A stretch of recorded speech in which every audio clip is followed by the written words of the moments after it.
Hello guys, नमस्कार। आप सभी का स्वागत है अपने channel Shivnath CG Vyapam hub पर। मेरा नाम है विभोर कुमार श्रीवास्तव और चलिए हम देख लेते हैं सीजी प्री डीएलएड एग्जाम 2024 जो हुआ था कल, उसका जनरल अवेयरनेस के पूरे 20 क्वेश्चन के सॉल्यूशन क्या क्या होंगे, ये संभावित उत्तर है। ठीक है, तो चलिए देखते हैं पहला क्वेश्चन क्या है। ये सबसे लंबा राष्ट्रीय मार्ग राजमार्ग कौन सा है, नेशनल हाईवे कौन सा है? वाराणसी से कन्याकुमारी, शेरशाह सूरी मार्ग, सिलचर से पोरबंदर, है फिर इनमें से कोई नहीं। इसका सही आंसर ऑप्शन नंबर डी, इनमें से कोई नहीं, क्योंकि आपका सबसे लंबा जो वो है नेशनल हाईवे वो है श्रीनगर से कन्याकुमारी। श्रीनगर से कन्याकुमारी और इसकी कुल लंबाई है लगभग 3745 किलोमीटर, या फिर अगर आपको माइल में पूछेगा तो 2327 माइल्स। और इस नेशनल हाईवे क्या नाम है? तो इसका नाम है नेशनल हाईवे 44 NH44। चलिए नेक्स्ट क्वेश्चन देख लेते हैं। नेक्स्ट क्वेश्चन है कि जुलाई 2021 में लॉन्च किए गए निपुण भारत कार्यक्रम के संबंध में सही चुने। निपुण भारत का लक्ष्य 5 से 9 वर्ष की आयु के बच्चों को सिखाने की जरूरत को पूरा करना है। गलत है ये। निपुण का मतलब national initiative for proficiency in reading and understanding and numeracy है, तो ये इसका सही आंसर ऑप्शन नंबर बी इसका सही आंसर हो जाएगा। सी, गृह मंत्रालय के अंतर्गत भी ये नहीं आता है और सुकन्या योजना के तहत भी ये नहीं आता है, तो ऑप्शन नंबर बी आपका सही आंसर हो जाएगा। ठीक है इसका। चलिए नेक्स्ट क्वेश्चन देख लेते हैं क्या है। एनईपी 2020 के अनुसार छात्रों को माध्यमिक स्तर पर अध्ययन के लिए विषय पाठ्यक्रम के विकल्पों में अधिकतम लचीलापन दिया जाएगा। नीचे दिए गए विकल्पों में से सही चुने। आपको ऑप्शन नंबर ए, पाठ्यक्रम अतिरिक्त पाठ्यक्रम या सह पाठ्यक्रम के बीच कोई सख्त अलगाव नहीं। दूसरा है आपका कथन कला, मानविकी और विज्ञान के बीच कोई कठोर अलगाव नहीं। तीसरा है आपका व्यवसायिक और अकादमिक धारा के बीच कोई कठोर अलगाव नहीं। तो इसका सही आंसर है आपका ऑप्शन नंबर सी कि तीनों ही सही है। ए बी सी जो तीन कथन दिए हैं ना, तीनों सही है। चलिए नेक्स्ट क्वेश्चन देखते हैं। ये निम्नलिखित में से निम्नलिखित को उनकी तरलता के अवरोही क्रम में व्यवस्थित करें। M1, M2, M3, M4, तो इसी क्रम में आएगा M1, M2, M3, M4, तो ऑप्शन नंबर सी इसका सही आंसर हो जाएगा। Next question. ब्रिटिश शासन काल में निम्नलिखित में से किस स्थान में रैयतवाड़ी भूमि बंदोबस्त लागू किया गया था? तो इसको लागू किया गया था मुंबई में, तो ऑप्शन नंबर बी इसका सही आंसर है। क्वेश्चन नंबर 36, अटल टिकरिंग लैब्स निम्नलिखित में से किस संस्था की एक पहल है? तो यह है आपका इसरो की पहल। कहां पे है? ऑप्शन नंबर बी इसका सही आंसर हो जाएगा। ठीक है, नेक्स्ट क्वेश्चन देखते हैं। इसरो लगाया हूं ना? हाँ, नेक्स्ट क्वेश्चन देखते हैं कि पश्चिमी चक्रवात विक्षोभ के संबंध में कौन सा कथन गलत है? गलत है पूछ रहा है। ठीक है, यह सर्दियों में आने वाली पश्चिमी प्रवाह है, यह है जेड धारा से प्रभावित है, तो ऑप्शन नंबर बी इसका सही आंसर हो जाएगा कि ये जेड धारा से प्रभावित नहीं, ये जेड धारा से अप्रभावित है बोला है ना, तो ये अप्रभावित नहीं है, प्रभावित है, इसलिए ऑप्शन नंबर बी इसका सही आंसर हो जाएगा। भारत के उत्तर एवं उत्तर पश्चिम क्षेत्र को प्रभावित करता है भूमध्य सागरीय क्षेत्र से आने वाला प्रवाह है, तो ए सी डी इसका ये सारे सही है और हमसे पूछा है गलत कौन सा है, तो ऑप्शन नंबर बी सही हो जाएगा हमारे यहाँ पे आंसर। चलिए नेक्स्ट क्वेश्चन देखते हैं। कि शिशु मृत्यु दर IMR उस वर्ष में पैदा हुए 100 जीवित बच्चों के अनुपात के रूप में ब्लैंक वर्ष की आयु से पहले मरने वाले बच्चों की संख्या को इंगित करता है। तो एक वर्ष के पहले जो बच्चों का निधन हो जाता है उनके अनुपात को संख्या को दर्शाता है। ठीक है, नेक्स्ट क्वेश्चन है आपका कि संसद के प्रत्येक सदन की कुल सदस्य संख्या का बहुमत और उपस्थित व मतदान करने वाले सदस्यों के 2/3 बहुमत के संदर्भ में क्या सुमिलित है? क्या सुमिलित है पूछ रहा है। ठीक है, तो राष्ट्रपति के विरुद्ध महाभियोग, सर्वोच्च न्यायालय के न्यायाधीशों के विरुद्ध पदच्युति प्रस्ताव, आंतरिक या बाह्य आपातकाल, संवैधानिक संशोधन, तो दूसरा तीसरा चौथा सुमिलित है, इसलिए हमारा दूसरा तीसरा किस में आ रहा है? दूसरा तीसरा चौथा, तो ऑप्शन नंबर बी हमारा सही हो जाएगा। ऑप्शन नंबर बी हमारा सही हो जाएगा कि कथन नंबर 2, 3 और 4 सही है। Next question.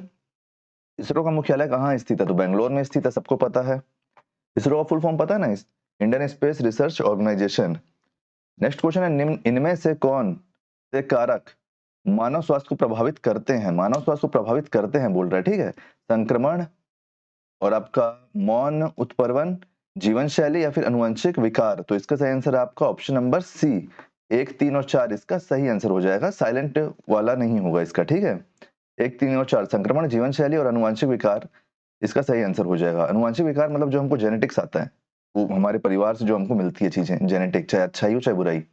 निम्नलिखित में से किसकी घोषणा सरकार द्वारा किसी फसल के समर्थन में की जाती है? अधिकतम समर्थन कीमत, न्यूनतम समर्थन कीमत, मध्यम समर्थन कीमत या फिर प्रभावशाली समर्थन कीमत?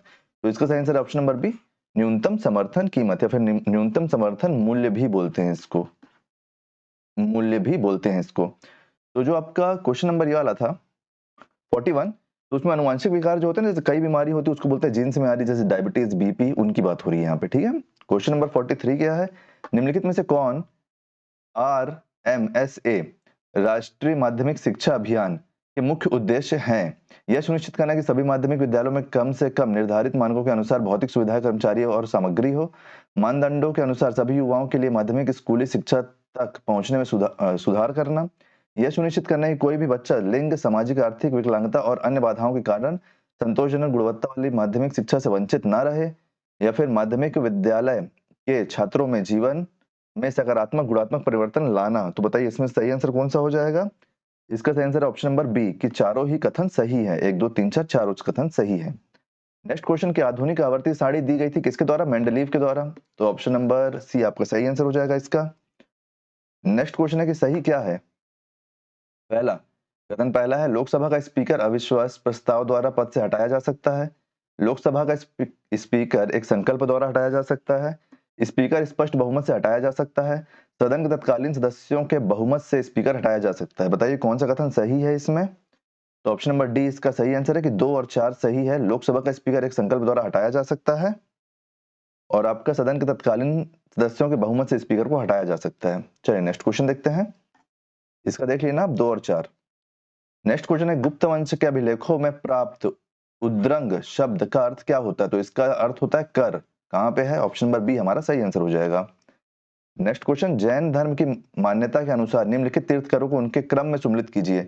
मतलब कौन किस क्रम में आए थे उस बारे में बोल रहे हैं यहाँ पे, ठीक है। तो देखो क्या क्या है, एक स्तंभ में जैन आपके तीर्थंकर हैं और दूसरे स्तंभ में उनका क्रम है। तो देखो आदिनाथ पहले आए थे, तो पहला क्या है? पहला है 4। अच्छा 2 ऑप्शन में है 4, ठीक है, ए और डी में। महावीर कौन से थे? तो महावीर को मतलब अंतिम तीर्थंकर कहा जाता है, तो 24वें थे वो, तो यहाँ पे क्या हो जाएगा? 2। तो 2 है, तो देखो ऑप्शन नंबर ए में है ये। ऑप्शन नंबर ए में है पहला, चौथा और दूसरा ये। और फिर तीसरा आपका पार्श्वनाथ जी 23 नंबर के थे और अजीत नाथ जी जो थे वो आपके दूसरे नंबर के थे, ठीक है। चलिए नेक्स्ट क्वेश्चन देखते हैं। ऐसे भी आप अगर आपको 1 2 भी पता है तो आप इसको निकाल सकते हो। क्वेश्चन नंबर 48, संविधान की तीसरी अनुसूची के संदर्भ में क्या सम्मिलित है? पहला कथन प्रधानमंत्री के लिए शपथ प्रारूप। दूसरा कथन संघ के महामंत्री के लिए शपथ प्रारूप। तीसरा कथन है एक राज्य के मंत्री के लिए शपथ प्रारूप। चौथा कथन है संसद के सदस्य के लिए शपथ प्रारूप। तो इसका आंसर कौन सा सही हो जाएगा? इसका आंसर सही है ऑप्शन नंबर डी, ये पहला, दूसरा और चौथा सही है, ठीक है। चलिए नेक्स्ट क्वेश्चन देखते हैं।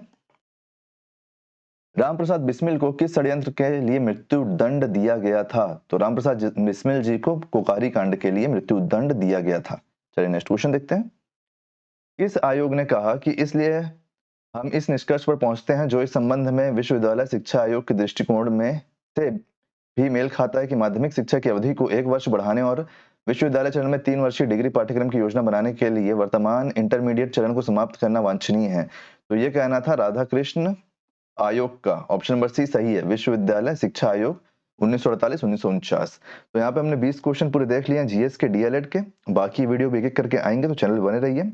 आपको अगर कुछ फीडबैक होगा तो उसको कमेंट में जरूर दीजिए। अगर वीडियो पसंद आया तो वीडियो को लाइक कीजिए, वीडियो को शेयर कीजिए। आने वाले वीडियो के लिए चैनल बने रहिए, चैनल को सब्सक्राइब कीजिए। Thank you.